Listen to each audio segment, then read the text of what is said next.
Подпредседателе, овој закон, вклучително и оние 4 закони кои што се со европско знамеца се во врска со изградбата на автопатите, е само доказ дека тие автопати не можат да се изградат согласно со важечките закони моментални на Република Македонија. И овие измени кои што се во собраниска процедура ќе бидат убав, еклатантен, добар доказ во една идна судска постапка во која што министерот за транспорт и врски Бочварски, кој што моментално не е тука и нема храброст да се соочи со аргументите на опозицијата, ќе треба да одговара. Да одговара зошто го прекршил членот 353 од кривичниот законник и зошто потпишал договор со кој што земал надлежност која што не му припаѓа, таа надлежност е законските измени кои што се на дневен ред, а со тоа дополнително согласно ставот 3 од истиот член на кривичниот законник извршил значителна штета на буџетот на Република Македонија, како што знаете сите јавно обелоденето дека без да се фрли ниту една лопата, исплатени се досега 117 милиони евра на фирмата изведувач. Согласно нашите информации, во наредниот период исто така, без фрлена лопата, таа цифра ќе достигне до 300 милиони евра. Фантастична цифра која што ќе ја исплати Република Македонија не од задолжувања, не од кредит, туку од или од донации, туку од буџет кој што го полнат сите граѓани на Република Македонија. Со тие пари, замислете само колку други капитални инфраструктурни проекти можеа да се изградат и да го видат, да ја видат светлината на денот, а не да се даваат како ставка за подготвителни работи на терен. Замислете некоја македонска фирма или размислете дали во историјата добила 117 милиони евра без да фрли лопата за подготвителни работи. Тоа го направи министерот Бочварски, иако можеби сега се крие и од пратениците, и од јавноста, меѓутоа времињата се менуваат, тркалата се вртат и ќе има време кога ќе треба да одговори зошто потпишал договор кој што е неспроведлив согласно важечките закони во Република Македонија во моментот кога го потпишал. Она што е пострашно е исто така, што и со овие измени кои што се на дневен ред, сите 5, исто така нема да се заврши овој проект, односно изградбата на автопатските делници. Ова е само предизборен трик на ДУИ, веќе виден. Скако во Тетово пред избори ветуваа изградба на фабрика за електрични автомобили и таму отвараа табли, сечаа ленти, за да после изборите завршена работа, ниту се изгради таа фабрика, ниту тетовчани видеа нешто од таа фабрика. И добре што тетовчани ги казнија ДУИ, верувам дека на следните избори не само тетовчани, сите граѓани на Република Македонија убаво ќе му покажат каде му е местото на ДУИ со вакви манипулации предизборни кои што во континуитет ги прави.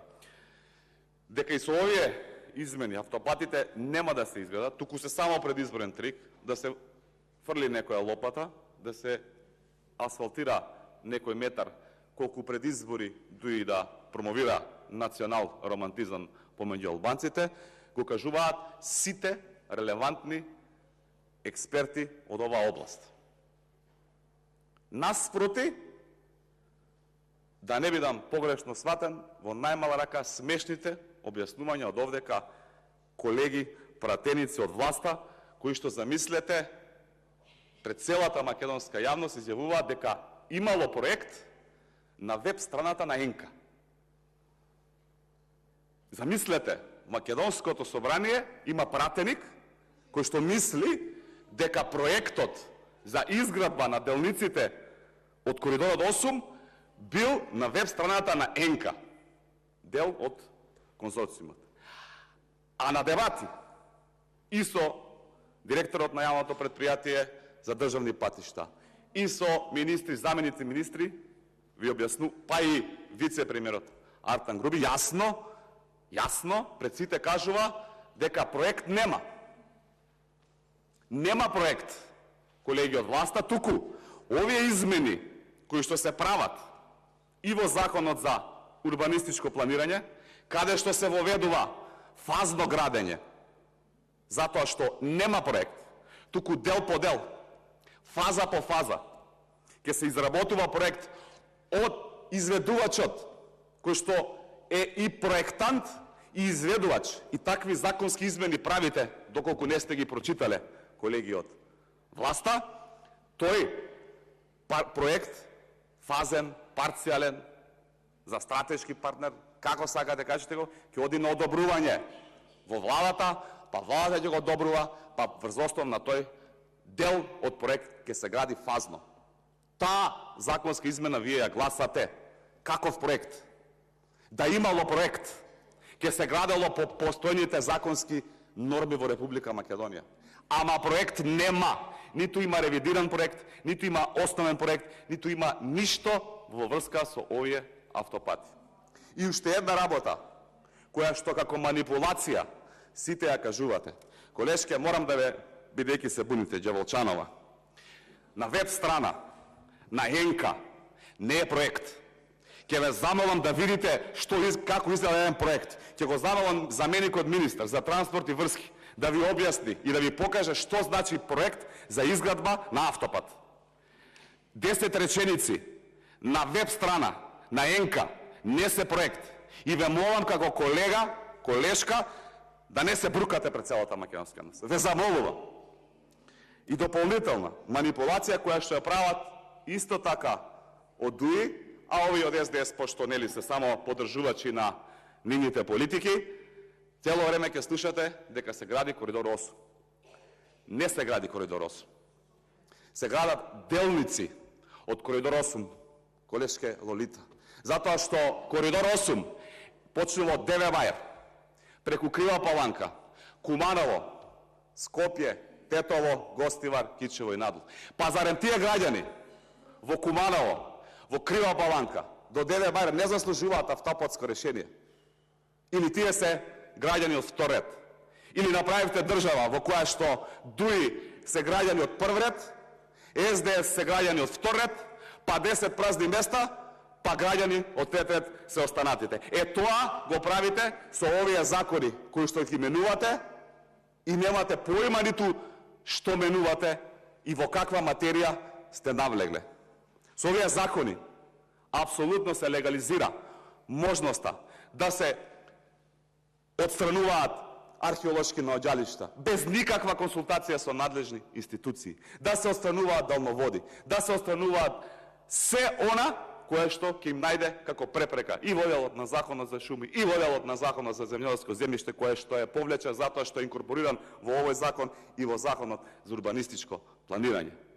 Тоа го правите како слепи послушници на ДУИ, колеги од СДС. Затоа на крај ќе ве замолам. Европската унија ви укажа дека ова не се европски закони за усогласување со европското законодавство, дека се крши процедурата за носење на закони со европско знамеце, дека ова ќе биде сериозна забелешка на Европската унија на Република Македонија. Па нели сте проевропска влада? Па како една проевропска влада оди контра она што го кажува Европската унија? Или вие, како што велат овие од ДУИ, фазно ќе градите или фазно ќе крадите?